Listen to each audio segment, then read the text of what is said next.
जय हिंद, नमस्कार फ्रेंड। ज्योति क्लासेस में आप सभी का एक बार फिर से स्वागत है। हेलो दोस्तों, कैसे हैं आप सभी? आई होप आप सभी बहुत ही अच्छे होंगे, स्वस्थ होंगे, स्टडी अपनी कंटिन्यू कर रहे होंगे। चलते हैं हमारी आज की मॉर्निंग की क्लास की तरफ। सभी को सुप्रभात, गुड मॉर्निंग। देखते हैं आज के दिन क्या है कुछ खास। आज है 18 अगस्त और आज की क्लास की शुरुआत करेंगे आज के इतिहास के साथ। बट क्लास शुरू करने से पहले आप सभी से रिक्वेस्ट है, अगर आप चैनल पर फर्स्ट टाइम विजिट किए हैं, चैनल को लाइक शेयर और सब्सक्राइब करें, अपना फीडबैक हमें प्रोवाइड कराएं और ज़्यादा से ज़्यादा इस क्लास को हमारे जितने भी लर्नर्स उन सभी के पास शेयर करें ताकि वो भी हमारे साथ जुड़ के अपने स्टडी कंटिन्यू कर सके। चलिए स्टार्ट करते हैं आज के दिन की शुरुआत आज के इतिहास के साथ। तो देखते हैं 18 अगस्त के बारे में कुछ इंपॉर्टेंट पॉइंट्स। तो 18 अगस्त को 1945 में, ध्यान दीजिएगा, पहला पॉइंट्स हम कवर करेंगे। 18 अगस्त 1945 नेताजी सुभाष चंद्र बोस कथित मृत्यु इस दिन ताइवान में एक विमान दुर्घटना में हुई थी। क्या हमने देखा कि 18 अगस्त 1945 में नेताजी सुभाष चंद्र बोस की कथित मृत्यु ताइवान में एक विमान दुर्घटना में हुई थी। कथित मृत्यु का मतलब कि इनकी मृत्यु की पुष्टि नहीं हुई थी, हालांकि इस पर विवाद आज भी बना हुआ है। सेकेंड पॉइंट हम कवर करेंगे। तो 18 अगस्त 1964 में मशहूर क्रिकेटर अनिल कुंबले का जन्म हुआ था। तो आज अनिल कुंबले का जन्मदिन भी है।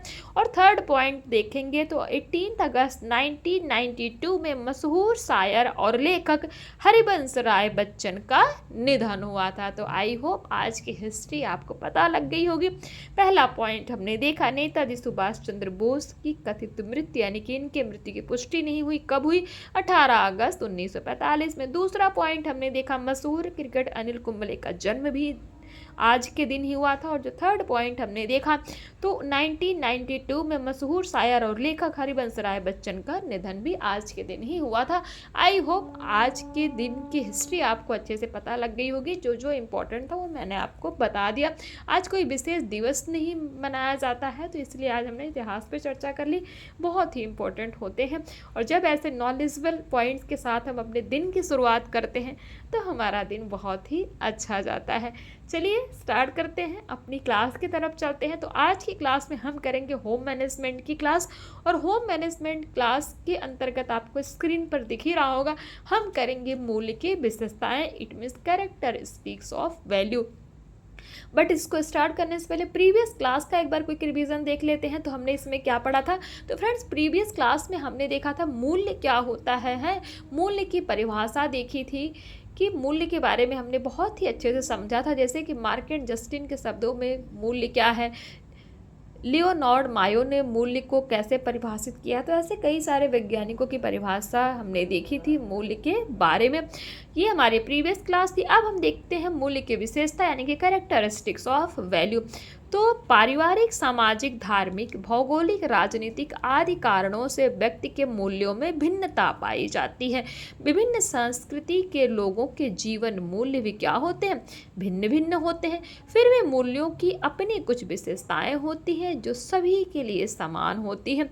मूल्य की विशेषताएं निम्नलिखित है। पहला, मूल्य व्यक्तिगत होते हैं, इसी कारण ये मूल्य ग्रहण करने वाले व्यक्ति के लिए हमेशा ही महत्वपूर्ण होते हैं। It means values are individual, a value is always important to person who holds it. तो पहला हमने क्या देखा मूल्य की विशेषता में कि मूल्य तो व्यक्तिगत, यानी कि हर एक व्यक्ति का अपना इंडिविजुअल वैल्यू होती है। दूसरा है मूल अस्थाई एवं अस्थाई दोनों प्रकार के होते हैं। शक्ति, प्रतिष्ठा एवं सफलता को वास्तविक मूल्य के अंतर्गत सम्मिलित किया जाता है, क्योंकि क्या होते हैं? ये अस्थाई होते हैं। कुछ मूल्य अस्थाई होते हैं, इनमें परिवर्तन इतनी अधिक मंद गति से होता है जिसका अनुभव आसानी से नहीं किया जा सकता। जैसे एक पीढ़ी से दूसरी पीढ़ी के मूल्यों में होने वाला परिवर्तन, यह परिवर्तन बहुत बाद में दिखाई देता है। दादी पोती के मूल्यों में परिवर्तन, माँ बेटी के मूल्यों में परिवर्तन। यानी कि आप इससे समझिए कि दादी पोती के मूल्यों में परिवर्तन से क्या अभिप्राय है कि जैसे एक दादी है तो दादी जो है उसका अपना चीज़ों को देखने का अलग नज़रिया, वहीं जब उसकी पोती हो गई वो आगे जनरेशन में आई है, तो जैसे हमारा क्या था पहले की पीढ़ी में, क्या था पहले की पीढ़ी जैसे हमारी दादी हो गई, मम्मी हो गई, तो उन सभी का देखने का, चीज़ों को देखने का, सोचने का नज़रिया अलग था। बस आज की डेट में क्या है, हमारा उसी पॉइंट्स को देखने का नज़रिया अलग है। तो ऐसे आप समझ सकते हैं कि हमारे जो बड़े बुजुर्ग हैं उनका और हमारे मूल्य क्या है वो डिफरेंट है। माँ बेटी का, जैसे माँ का अलग सोचने समझने का तरीका है और बेटी उसी चीज़ को एक अलग तरीके से सोचती है, तो क्या है, तो दोनों में डिफरेंस पाया जाता है। आई होप आपको समझ में आया होगा। तो मूल्य क्या है, मूल्य अस्थाई एवं अस्थाई दोनों प्रकार के होते हैं। तीसरी जो विशेषता होती है मूल्य की, तो मूल्य ऐच्छिक एवं संतुष्टि प्रदान करने वाले होते हैं। इट मीन्स वैल्यूज और डिस्क्राइबल एंड सेटिस्फाइंग। चौथा, मूल्यों में स्वनिर्माण एवं विकास करने की योग्यता होती है। It means value have the ability to develop a self creative way. पांचवा जो विशेषता है क्या है, मूल्यों की तीव्रता प्रत्येक व्यक्ति के लिए भिन्न यानी कि अलग अलग होती है। मनुष्य उन्हीं मूल्यों को महत्व देता है तथा अपनाता है जिसे वह सर्वाधिक पसंद करता है। उदाहरण, एक व्यक्ति अपने जीवन में धर्म, ईश्वर, भजन, पूजा पाठ को अधिक महत्व देता है, तो वहीं दूसरा व्यक्ति धन कमाने पर बल देता है। उसके लिए धन प्राप्ति करना महत्वपूर्ण है, यानी कि जिसके लिए जो महत्वपूर्ण है वो उसकी वैल्यू है। होता है ना, कोई कोई धार्मिक लोग होते हैं, पूजा पाठ में ज़्यादा यकीन करते हैं, तो उनके लिए क्या है, पूजा पाठ ही उनका मतलब सबसे इम्पोर्टेंट होता है। और वहीं दूसरे व्यक्ति जिनको सिर्फ पैसा कमाना है, वो उन्हें कोई अपनी संस्कृति से कोई मतलब नहीं, तो वो क्या करते हैं, वो पैसे को ही वैल्यू देते हैं। तो दोनों की वैल्यू यानी कि दोनों के मूल्य क्या है, अलग अलग हैं। आई होप आपको समझ में आया होगा। 6 पॉइंट, मूल्य निर्देशात्मक होते हैं। कैसे, यह व्यक्ति को कार्य करने की प्रेरणा देते हैं। 7वां, मूल्य संस्कृति के परिचायक होते हैं। मूल्यों से किसी परिवार, समाज, राज्य की संस्कृति को पहचाना जाता है। भारतीय संस्कृति हमें बड़ों को मान सम्मान देना, परिवार में प्रेम व स्नेह से रहना, सभी से प्रेम पूर्वक व्यवहार करना, अतिथि देवो भव, गो माता, सूर्य पूजा जैसी बातें सिखाती है, जो पाश्चात्य संस्कृति में व्यक्तिवादी एवं भौतिकवादी है, जहाँ लोग व्यक्ति से नहीं बल्कि उसके पद, व्यक्तित्व एवं कार्य से प्रेम करते हैं। पाश्चात्य का मतलब जो हमारी विदेशी परंपरा है। नेक्स्ट 8वां जो विशेषता है मूल्य की क्या है, मूल्य व्यक्तित्व निर्माण में सहायक होते हैं। कैसे, यह व्यक्ति को कार्य करने के लिए उत्प्रेरक की भांति कार्य करता है, व्यवहार को नियंत्रित करता है तथा अभिवृत्तियों यानी कि एटीट्यूड्स के निर्माण एवं विकास में सहायक होता है। 9वीं विशेषताएं देखेंगे हम मूल्य की क्या है, मूल्य क्या है, धनात्मक एवं ऋणात्मक दोनों ही प्रकृति के होते हैं। या तो व्यक्ति के ऊपर अपने स्वभाव के कारण सदैव धनात्मक मूल्यों को ग्रहण करता है, ऋणात्मक मूल्यों को छोड़ता यानी कि त्यागता जाता है। 10th पॉइंट के अंतर्गत देखेंगे तो मूल्यों को नापा व अध्ययन किया जा सकता है। हाँ, गणनात्मक विधि यानी कि क्वांटिटेटिव मेथड से इसे नापना बहुत ही मुश्किल है, परंतु गुणात्मक विधि यानी कि क्वालिटेटिव मेथड से अभिव्यक्त किया जा सकता है। जैसे कम, अधिक, बहुत अधिक, बुरा, अच्छा, बहुत बुरा आदि। 11th पॉइंट देखेंगे तो मूल्य सामान्य तथ्यों पर आधारित होते हैं तथा स्थान, माहौल एवं परिस्थितियों के अनुसार परिवर्तित हो जाते हैं। उदाहरण से समझते हैं, एक ही व्यक्ति का मूल्य घर, बाहर, कार्यस्थल, खेल के मैदान तथा बाजार में सामग्री क्रय करने समय भिन्न यानी कि बदल जाते हैं। कार्यस्थल पर व्यक्ति का मूल्य घर के मूल्यों से क्या होता है, अलग होगा। घर में वह पिता, पति के रूप में मूल्यों को निरूपित करेगा, जबकि कार्यस्थल में अपने पद की गरिमा के अनुरूप। इसी तरह खेल के मैदान में वह खिलाड़ी के रूप में अपने मूल्यों को स्वीकारता है। तो ये हमने पूरे 11th पॉइंट देखे किसके अंतर्गत, मूल्य के विशेषता। मूल्य की विशेषता में हमने क्या देखा, मूल्य व्यक्तिगत होते हैं। दूसरी विशेषता है क्या, मूल्य अस्थाई एवं अस्थाई दोनों प्रकार के होते हैं। तीसरी मूल्य की विशेषता क्या है, मूल्य ऐच्छिक एवं संतुष्टि प्रदान करने वाले होते हैं। चौथी विशेषता हमने देखी, मूल्यों में स्वनिर्माण एवं विकास करने की योग्यता होती है। फिफ्थ पॉइंट हमने देखा मूल्यों की तीव्रता प्रत्येक व्यक्ति के लिए क्या होती है, भिन्न भिन्न होती है। सिक्स्थ पॉइंट हमने कवर किया मूल्य निर्देशात्मक होता है, यह व्यक्ति को कार्य करने की प्रेरणा देता है। सेवंथ पॉइंट हमने कवर किया मूल्य संस्कृति के परिचायक होते हैं। एट्थ पॉइंट देखा मूल्य व्यक्तित्व निर्माण में भी सहायक होते हैं। नाइन्थ पॉइंट हमने कवर किया मूल्य क्या है, धनात्मक एवं ऋणात्मक दोनों ही प्रकृति के होते हैं। टेंथ पॉइंट हमने क्या देखा, मूल्यों को नापा व अध्ययन किया जा सकता है।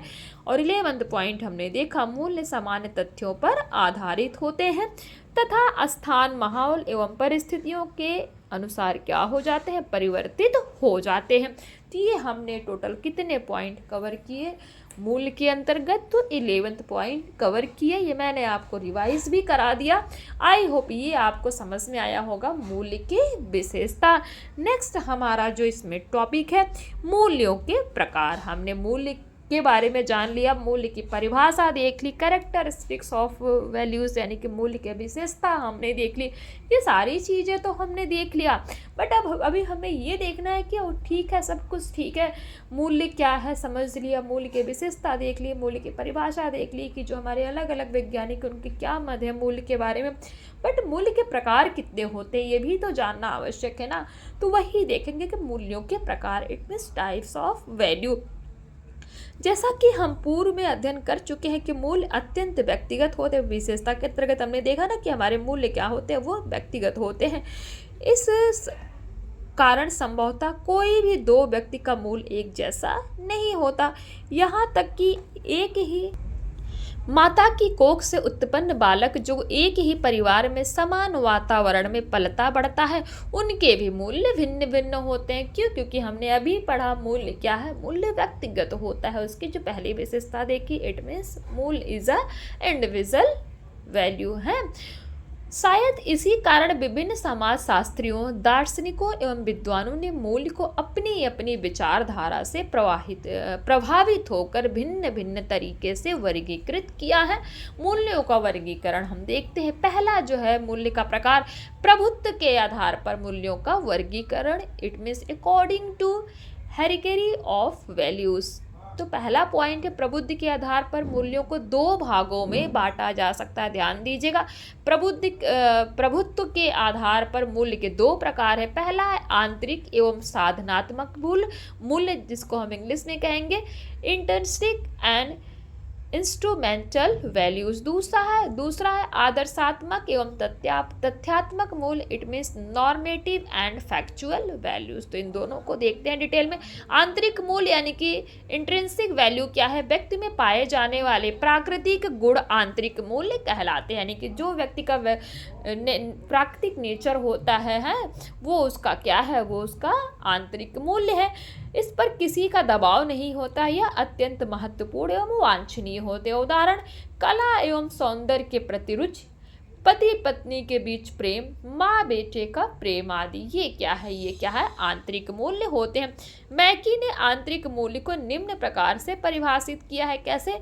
घर की स्थिति में कई असंख्य संबंधों के मध्य किसी व्यक्ति की स्वास्थ्य वृद्धि ही उसका क्या है, आंतरिक मूल्य है।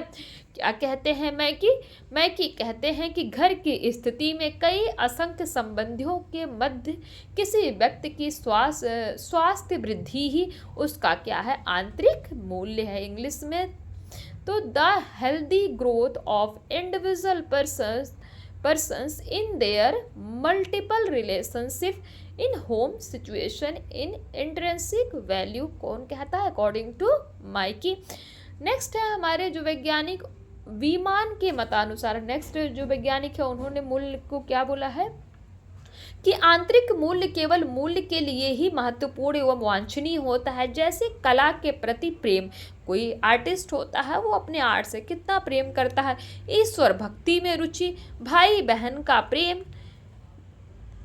इत्यादि है। तो ये तो हमने देखा क्या, आंतरिक मूल्य। नेक्स्ट है हमारा साधनात्मक मूल्य यानी कि इंस्ट्रूमेंटल वैल्यूज।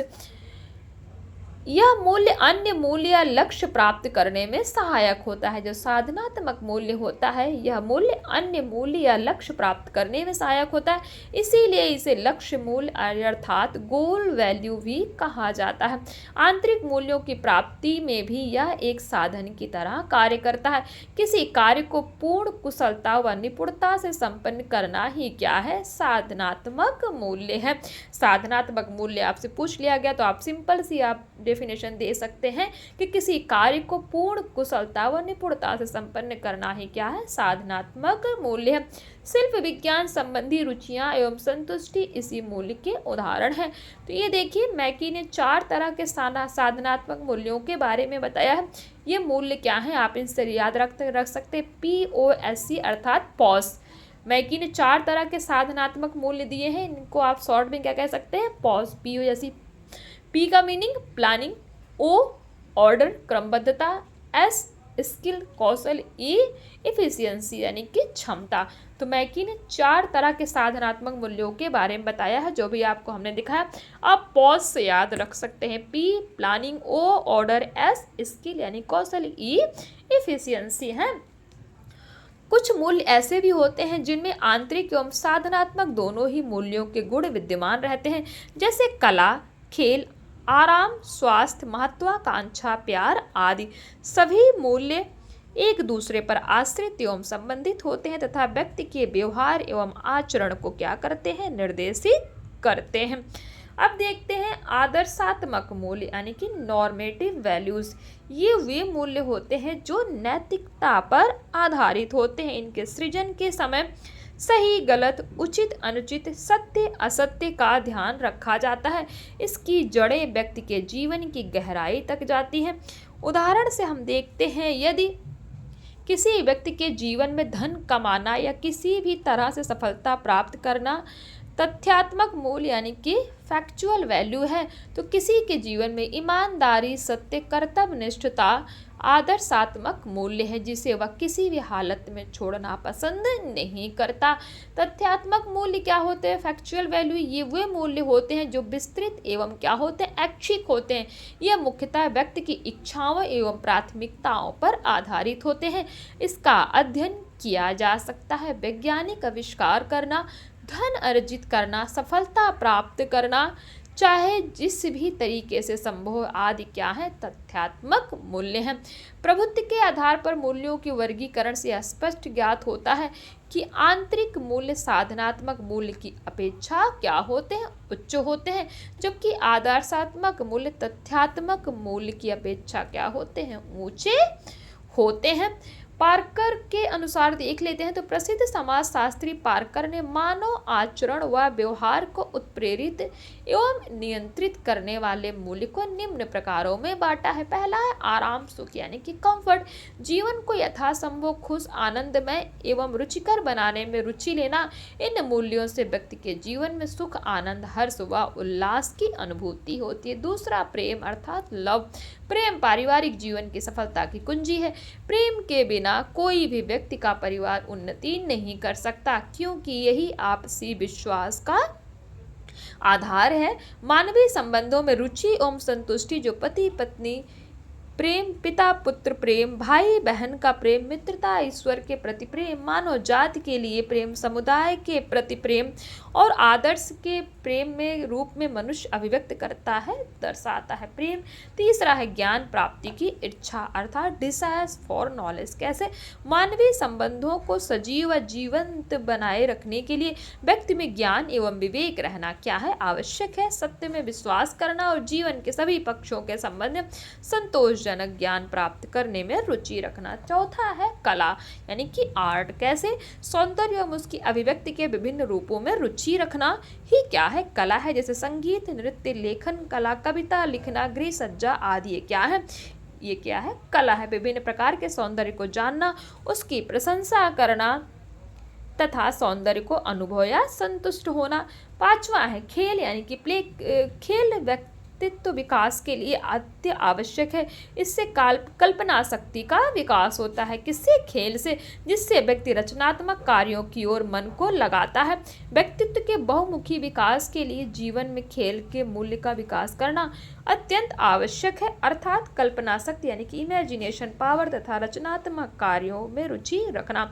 नेक्स्ट है स्वास्थ्य अर्थात हेल्थ, शारीरिक एवं मानसिक स्वास्थ्य में रुचि लेना, क्योंकि अन्य मूल्यों के प्राप्ति के लिए व्यक्ति को शारीरिक एवं मानसिक रूप से स्वस्थ रहना अत्यंत आवश्यक। नेक्स्ट है महत्वाकांक्षा अर्थात एम्बिशन। तो व्यक्ति जीवन में सफलता प्राप्त करने की रुचि एवं इच्छा होना है। क्या हमने देखा? महत्वाकांक्षा अर्थात एम्बिशन, तो व्यक्तिगत जीवन में सफलता प्राप्त करने की रुचि और इच्छा करना, ये क्या है? महत्वाकांक्षा। नेक्स्ट शिल्प विज्ञान संबंधी रुचियां अर्थात टेक्नोलॉजिकल सेटिस्फेक्शन। ये मूल्य रचनात्मक कार्यों से संबंधित होते हैं। साधनों के विकास में इनकी अहम भूमिका होती है। कुशलतापूर्वक कार्य द्वारा किसी कार्य के अंतिम परिणामों को प्राप्त करने की इच्छा एवं रुचि ही क्या? शिल्प विज्ञान संबंधी रुचियां। नेक्स्ट है धर्म यानी कि रिलीजन्स।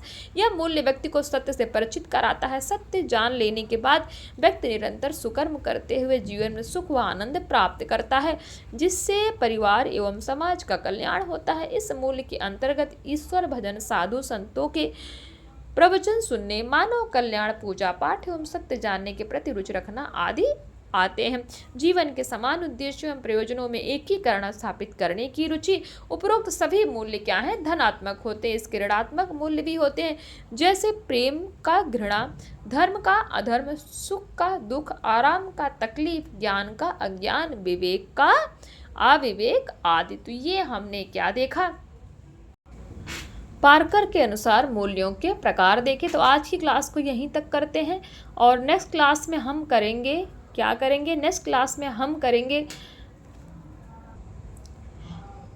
पार्कर के अनुसार मूल्यों का पुनः दो वर्गों में विभाजित करना, जिसमें हम क्रियात्मक मूल्य और कल्पनात्मक मूल्य पर चर्चा करेंगे।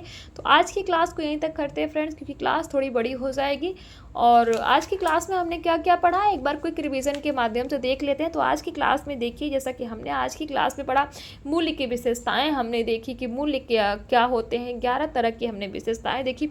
मूल्यों के प्रकार देखे, जिसमें हमने 3 तरह के प्रकार देखे। प्रभुत्व के आधार पर मूल्यों का वर्गीकरण हमने देखा है। फिर हमने देखा आंतरिक एवं साधनात्मक मूल्य, आदर्शात्मक एवं तथ्यात्मक मूल्य। तो ये सारी चीज़ें हमने पढ़ी कि आदर्शात्मक मूल्य क्या होते हैं, तथ्यात्मक मूल्य क्या होते हैं, पार्कर ने मूल्य को कैसे विभाजित किया वो हमने देखा। तो ये सारी चीज़ें हमने जो है आज की क्लास में चर्चा की। आई होप आज की क्लास आपको समझ में आई होगी। मूल्यों के प्रकार, मूल्य की विशेषता अच्छे से समझ में आया होगा। फिर भी कहीं कोई डाउट, कोई क्यूरी रह जाती है तो आप कमेंट के माध्यम से पूछ सकते हैं, बट प्लीज़ फीडबैक अवश्य दिया करिए, क्योंकि आपके हर एक फीडबैक से हमें बहुत मोटिवेशन मिलता है फ्रेंड्स, जिससे हमें ही पता लगे कि आप इंटरेस्टेड हैं पढ़ने में और आप हमारे साथ जुड़े हैं। क्लास अच्छी लगती है तो भी, नहीं लगती, जो भी आपका जैसा भी फीडबैक होगा, बट प्लीज़ अपना फीडबैक अवश्य प्रोवाइड कराया करिए। तो मिलते हैं हमारी नेक्स्ट क्लास में, तब तक के लिए जय हिंद, नमस्कार। हंसते रहिए, मुस्कुराते रहिए, एक दूसरे की हेल्प करते रहिए। धन्यवाद।